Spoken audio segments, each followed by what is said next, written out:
श्रीराम समर्थ. गोपाल कृष्ण भगवान की जय. संत सांगतात तू तोच आहेस. देवत्वावरून उतरत उतरत तू स्थूल देहामध्ये आलेला आहेस. हे सगळं वासनेमुळं घडलं. ही वासना तुझ्या चित्तात राहते, म्हणून आज तुझं मलिन झालेलं चित्त शुद्ध कर. त्यासाठी पुन्हा उलट्या पावली तुला स्वस्वरूपाला जाता येईल. चित्तशुद्धीचे दोन मार्ग आहेत. एक मार्ग म्हणजे दृश्य जगाची आसक्ती कमी करणं, म्हणजे आपल्या इंद्रियांना आवरणं आणि अंतर्मुख करणं. आणि दुसरा मार्ग आहे, ज्या मानाने ईश्वर करता आहे ही भावना वाढत जाईल, त्या मानाने आपल्या मनातल्या कल्पना शांत होऊ लागतील, मनामध्ये सद्विचार येऊ लागतील. त्यामुळे सदाचार घडू लागेल आणि सद्विचार आणि आचार हे शुद्ध बुद्धी होण्यासाठी फारच आवश्यक असतात. चित्तवृत्ती हे वासनांचं व्यक्त स्वरूप असतं. वासना या भावनात्मक असतात. वासना वृत्ती रूपाने प्रकट झाल्यामुळे त्यामध्ये बुद्धीची आणि कर्म करण्याची प्रेरणा निर्माण होते. वासनेमधूनच वृत्ती, उर्मी, कृती आणि कर्म घडत जाते. जोपर्यंत वासना आहे तोपर्यंत कृती आणि कर्म होतच राहतं. कर्म न करणं हा वासना नाहीशी करण्याचा उपाय मुळीच नाही. उलट कर्म ताब्यात येण्यासाठी आपल्या वृत्ती ताब्यात ठेवणं हे गरजेचं आहे. आता वृत्ती ताब्यात कशा ठेवायच्या, तर त्याच्यासाठी मार्ग आहे संन्यस्त होणं. आणि दुसरा मार्ग आहे चित्तवृत्तींचा निरोध करणं. तिसरा मार्ग आहे स्वतःला बाजूला करून वृत्तींकडे साक्षीत्वाने पाहणं. शम आणि वृत्तीला दाबून टाकणं म्हणजे दम. चौथा मार्ग आहे वृत्तींचं स्वरूपच बदलून टाकायचं. कर्म तेच करायचं, पण मनातला हेतू बदलायचा.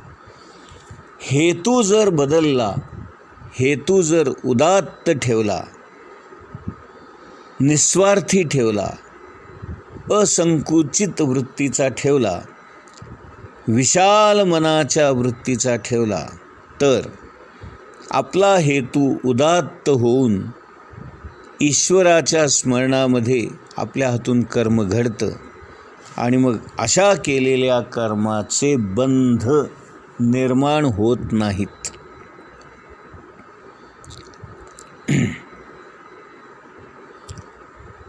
सावता माळी हा असाच दिव्य शेतकरी होता, माळी होता.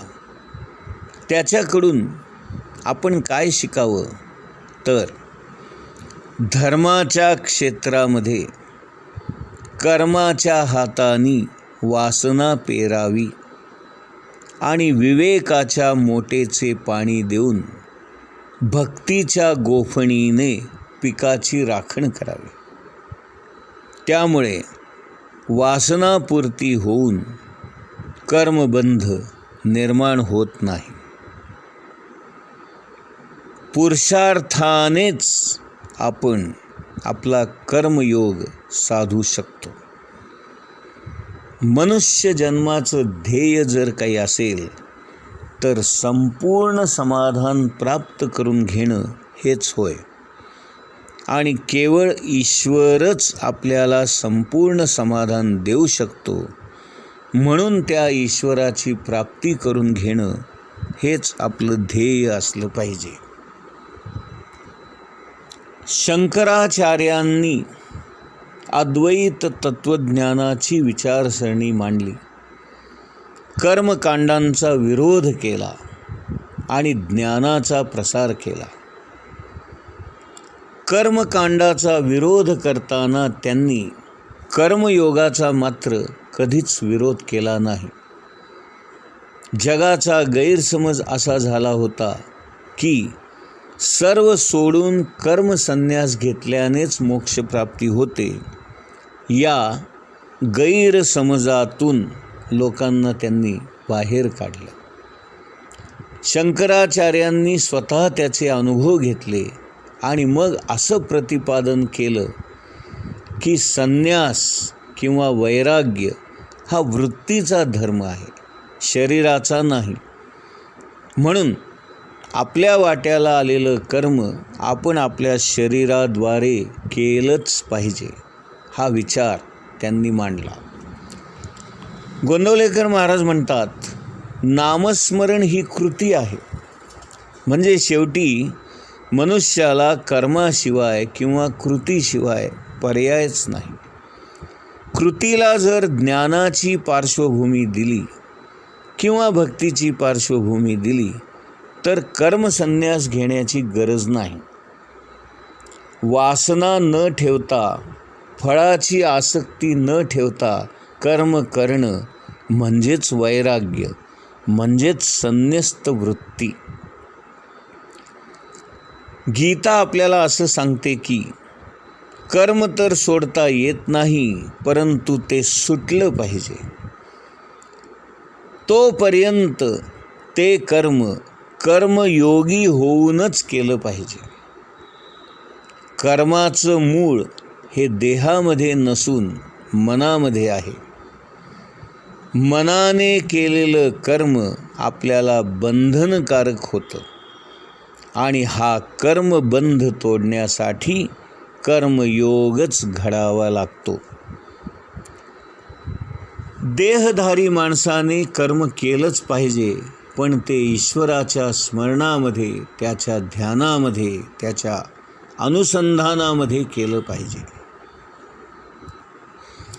ज्ञानेश्वर महाराज म्हणतात, तया सर्वात्मका ईश्वरा, स्वकर्म कुसुमांची वीरा, पूजा केली होय अपारा, तोषा लागी. म्हणून आपण स्वतःच असं ठरवलं पाहिजे की काय योग्य आहे, आपण कुठे आहोत, आपल्याला कुठल्या पातळीवर राहून कर्म करायचं आहे, कोणता मार्ग अनुसरणं शक्य आहे, या सगळ्या गोष्टी आपण तपासून पाहिल्या पाहिजेत. भक्ती म्हणजे कर्म सोडून केवळ देवघरात बसून रामराम करत बसणे नव्हे. सर्वसाधारण माणसाने भक्तीला जर कर्माची जोड दिली नाही तर भक्ती पांगळी होते आणि समाज दुबळा होतो. समर्थ रामदासांनी अशा दुबळ्या समाजाला जागृत करण्याचं काम केलं. प्रपंच न सोडता परमार्थ कसा करावा हे शिकवलं. देहाला जेवढे शारीरिक मानसिक सामर्थ्य प्राप्त झालेले असते तेवढंच कार्य परमात्मा त्याच्याकडून करवून घेतो किंवा घडवून आणतो. विवेकाचा अभाव आणि कष्ट करण्याचा अभाव या दोन कुलक्षणांमुळे माणूस जीवनामध्ये भाग्यहीन बनतो, असं रामदास स्वामींचं स्पष्ट मत आहे. बाबा बेलसरे म्हणतात, म्हणून दासबोधाच्या पहिल्या अर्ध्या भागामध्ये समर्थांनी अद्वैत प्रतिपादन केलेलं आहे, परंतु उत्तरार्धामध्ये मात्र प्रपंचाखेरीज परमार्थ साधणार नाही हेही तितक्याच ठामपणे सांगितलेलं आहे. प्रपंच करावा नेटका.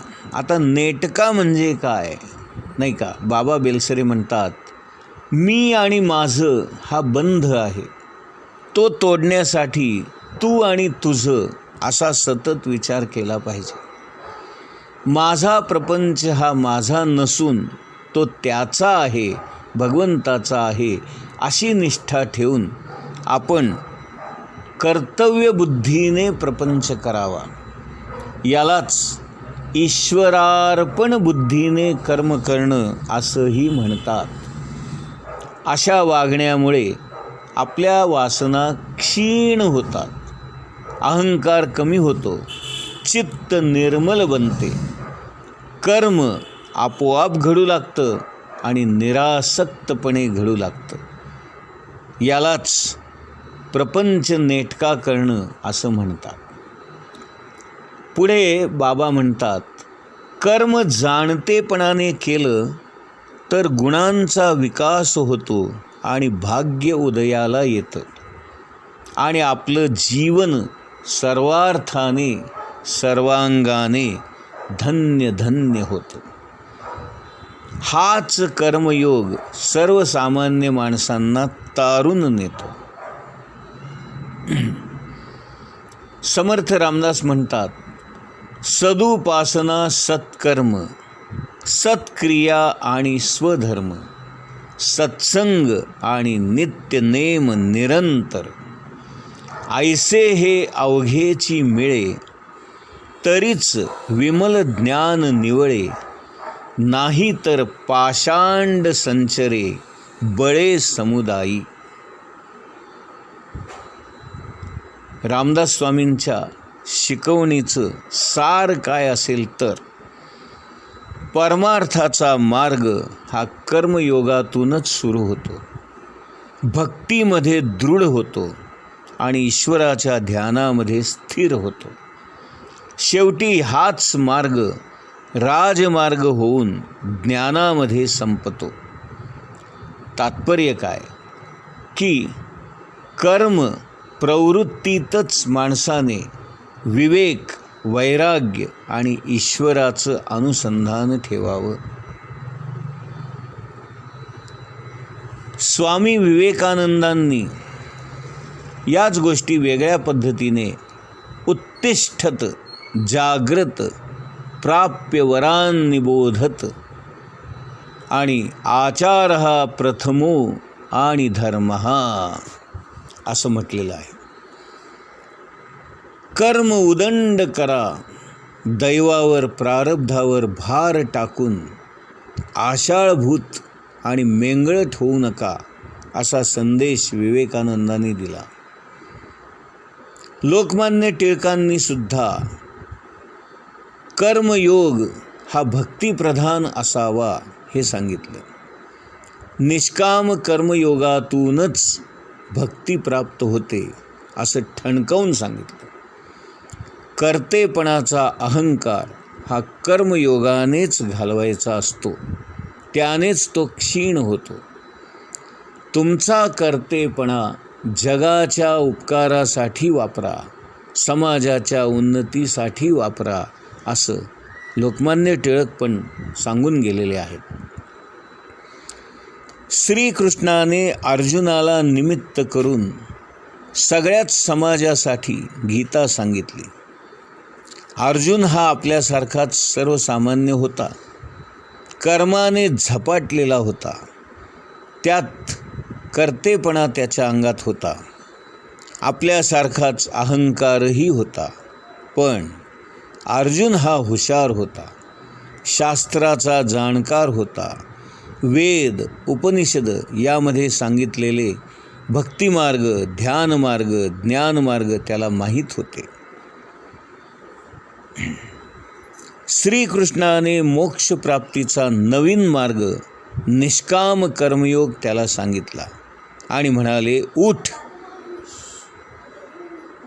कर आपलं कर्म, स्वधर्म कर्म, त्यामध्ये इहलोक, परलोक आणि परमार्थ या साऱ्याच गोष्टी मिळतील. तोच श्रीकृष्ण कपडे बदलून नवीन देह धारण करून ज्ञानेश्वर महाराज बनून आला आणि त्यांनी कर्मयोगी व्हा आणि आपल्याला प्राप्त असणारं कर्म करा. याच गोष्टी ज्ञानेश्वरीमध्ये आपल्याला सांगितलेल्या आहेत. या जीवांच्या अज्ञानाचा अंधकार नाहीसा हो आणि या जीवांना सत्कर्माची आवड लागो. ईश्वरनिष्ठांची मांदियाळी या पृथ्वी तलावर अवतरो व ते या सर्व लोकांचे सोयरे होऊन त्यांना स्वधर्म कर्माच्या मार्गामध्ये हर तऱ्हेने मदत करो. असा त्यांनी कृपाप्रसाद आपल्या गुरूंकडे म्हणजेच निवृत्तीनाथांकडे मागितला आणि तो निवृत्तीनाथांनी मान्य करून त्यांना कृपाप्रसाद दिला. हा कृपाप्रसाद म्हणजेच पसायदान ज्ञानेश्वर महाराजांना निवृत्तीनाथांनी दिलं. या कर्मयोगाच्या प्रवासाअंती कर्मलेश म्हणजेच कर्मसमाप्ती होऊन ज्ञानप्राप्ती खात्रीने होईल असं पूज्य बाबा बेलसरे आपल्या सर्वांना सांगतात. गोपाल कृष्ण भगवान की जय.